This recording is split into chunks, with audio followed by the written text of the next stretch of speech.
The most common cause is pelvic inflammatory disease. Basically, we are referring to self-injectings. Now, what is self-injectings? Generally, in normal people, and fallopian tube is lined by cilia-like structure, which is helping in the peristalsis.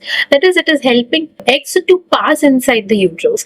Whenever in patients of self-injectees, this hair-like structures are not working or they are damaged due to the infection. So what happens? The eggs which will come and stay in the tube, when they get fertilized, they are not able to go inside the uterus, and many of the times it will stay there only and lead to ectopic pregnancy. Then other causes like failure of contraceptive devices, like for example intrauterine device.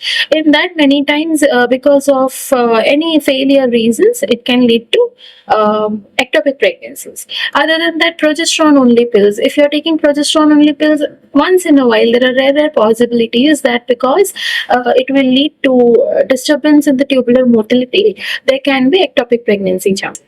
The others can be failure of contraception, like in case when you have underwent sometimes in family planning surgery. In that cases, there is a risk of reepithelialization, because of which again a tubal ectopic can happen. Even intrauterine devices can might lead to ectopic pregnancy.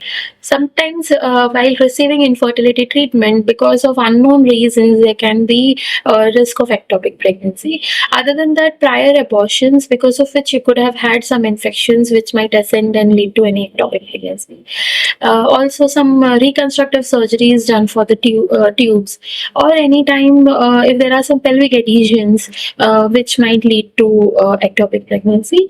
Even if you have any developmental defects like elongation of tubes, or at times any problem that also lead to ectopic pregnancy.